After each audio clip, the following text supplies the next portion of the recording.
Hi everyone, it's going to be a soft-spoken video today, and before we get into it, just a short intro. Firstly, they are mowing outside, I guess, so I apologize. Hopefully you don't mind background noise. I know it kind of comes along with my videos anyway, but I hope it's not too loud, and if it is, I apologize.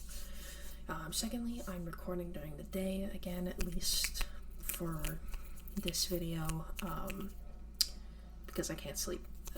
My sleep schedule is flipped currently, so I usually sleep now, but I can't for some reason. I think I fell asleep earlier than I usually do last night. I think I passed out at about midnight my time, and then I woke up at 6:30. So my body's like not ready to go back to sleep and is kind of confused. So yes, I'm soft spoken, as you can tell in this video, and today we're going to be reading.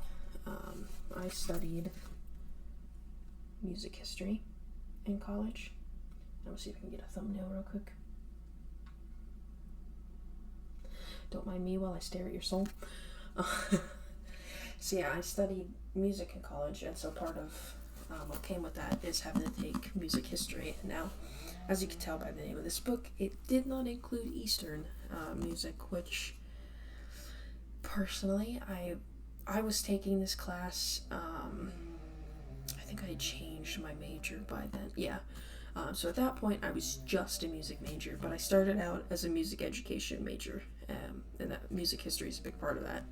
And I would think if you're training a group of people to be music teachers, you'd want to not only study Western music history, because Eastern music greatly did influence Western music.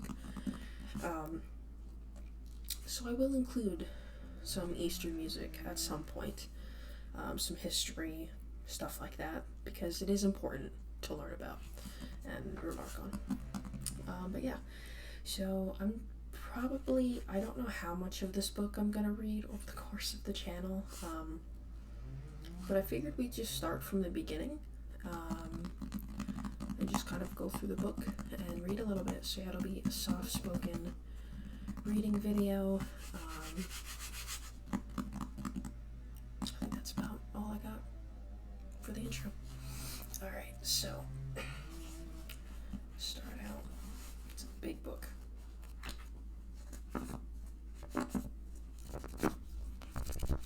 It's a huge house. It's upside down because I'm not smart.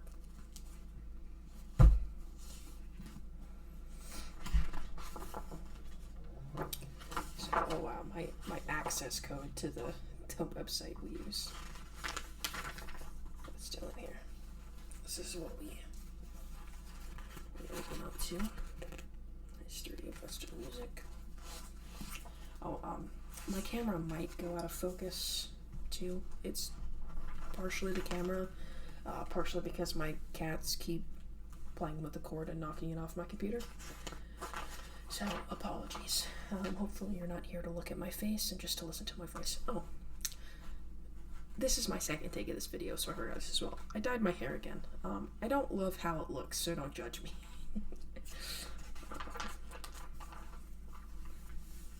So our contents, let's see how many sections are there in this book. Again, there's a lot.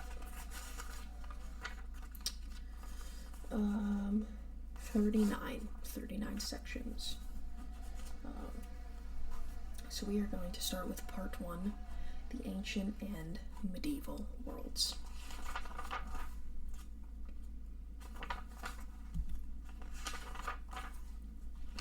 So with this book came some listening things that we got with it, and so we would have to do like listening quizzes and everything and identify the song by how it sounded, remember the year it was written, the style that it is.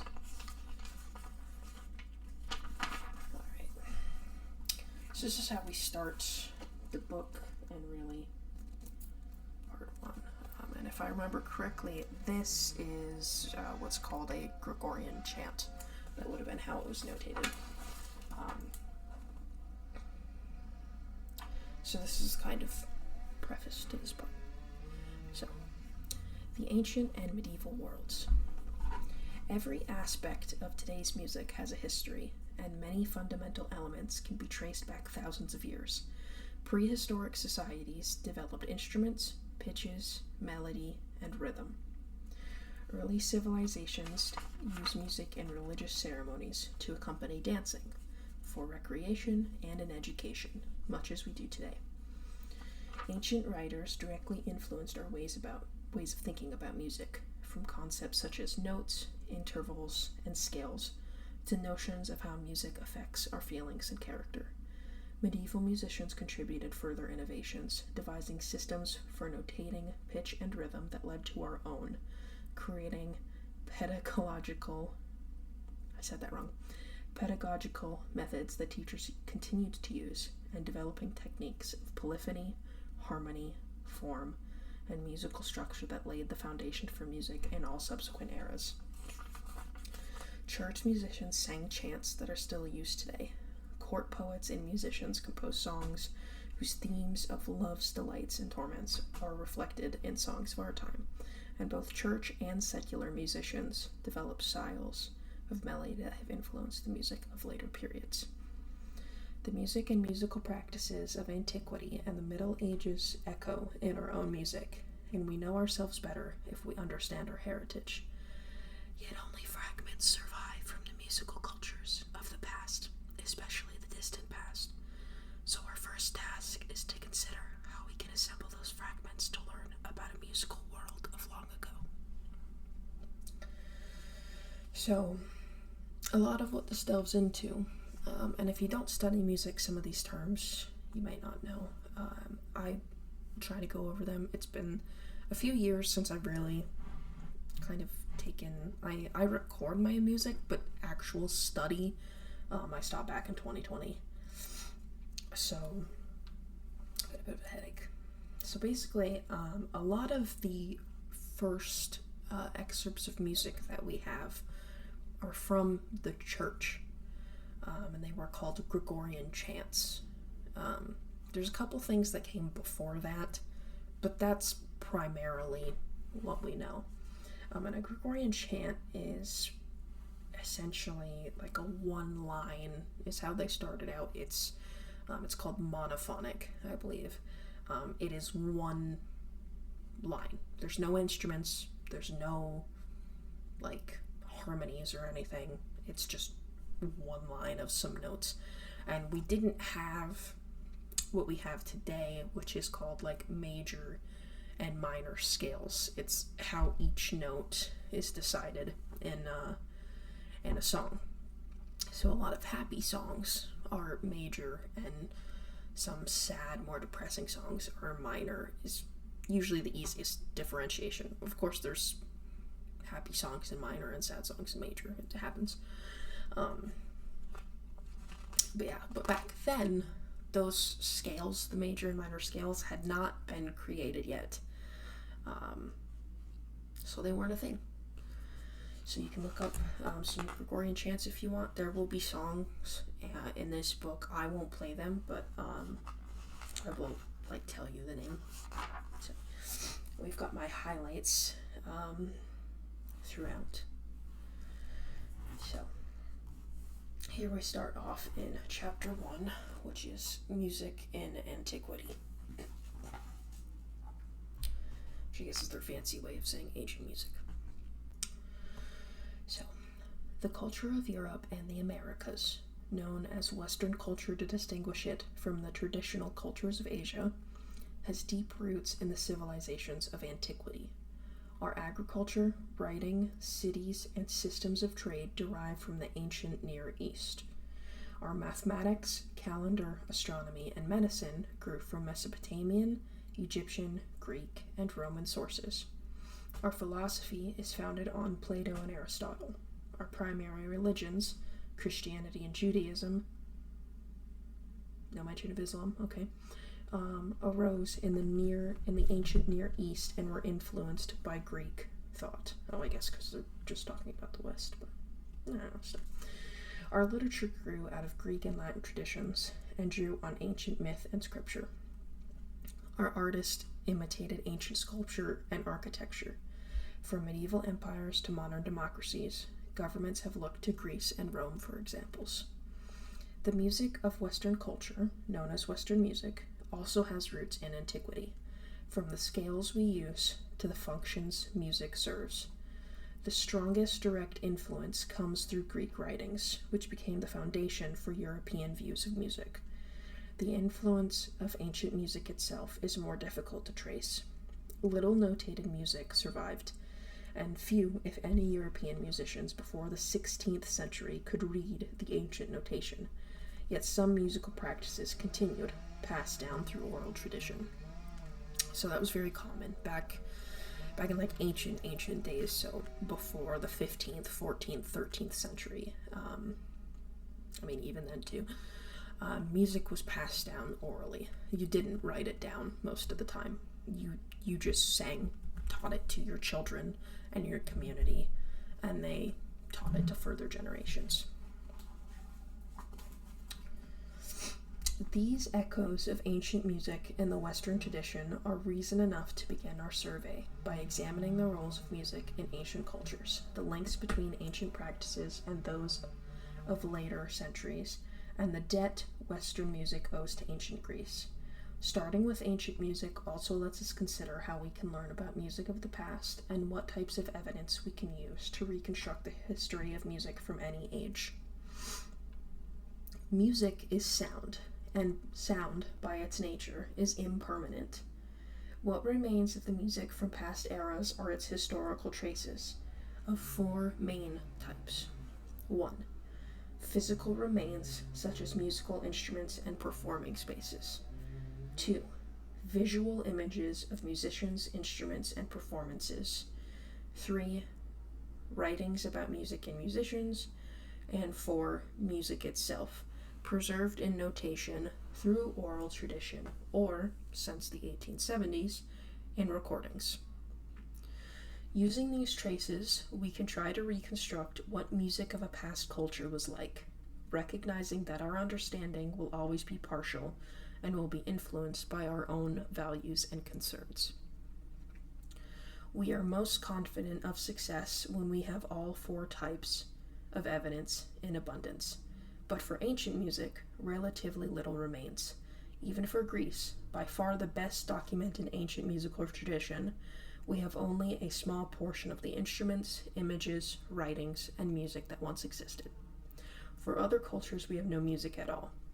By examining what traces survive and what we can conclude from them, we can explore how each type of evidence contributes to our understanding of music of the past.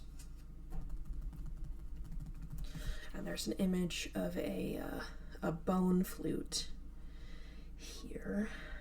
It was unearthed in Germany and estimated to date about 40,000 years ago. So that is the bone flute. I'll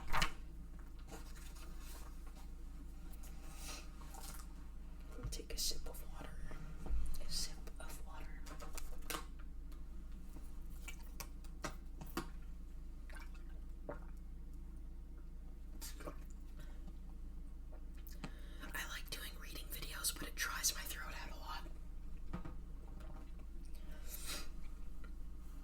Now we head on to the category, or a little kind of paragraph called the earliest music.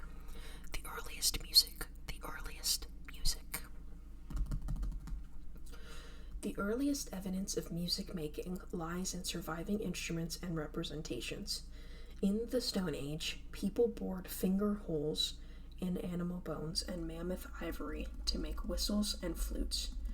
Figure 1.1 of that bone flute shows one of the oldest and most complete bone flutes yet found in Europe, dating from about 40,000 BCE. Paleolithic cave paintings appear to show musical instruments being played. Pottery, flutes, rattles, and drums were common in the Neolithic era, and wall paintings in Turkey from the 6th millennium BCE show drummers playing for dancers and for the hunt to drive out game. Such images provide our primary evidence for the roles music played in these cultures. Once people learned to work with metal in the Bronze Age, beginning in the 4th millennium BCE, they made metal instruments including bells, jingles, cymbals, rattles, and horns. Plucked string instruments appeared around the same time, as shown on stone carvings. The instruments themselves were made of perishable materials, and few have survived. Although we can learn about various facets of prehistoric musical cultures from images and archaeological remains, our understanding is severely limited by the lack of any written record.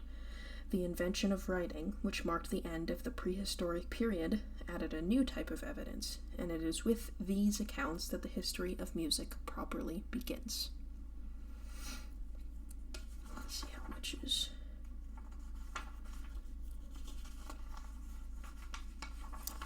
So for now, I'm going to stop here, because this is a very big book. We're at about 16 minutes on the video, and I could go longer, but my throat hurts a little bit, and I might record the next video now too, I'm not sure yet. So it then goes on to talk about, and what I'll read about next time, is music in ancient Mesopotamia, which is a couple pages. Music in ancient Greece, gives us a timeline. Some performance stuff. The music in ancient Greece is a big one. That's a very big one. So, that is where we'll stop for tonight. Anyway, I hope you guys enjoy this. If it's popular, I guess popular by my channel standards, I'll read some more. I find this stuff fascinating. I think it's always cool to learn things, and you can always just listen to it to go to sleep. So that is the beginning of our history of Western music. Thank you for watching. I hope you have a great night, y'all.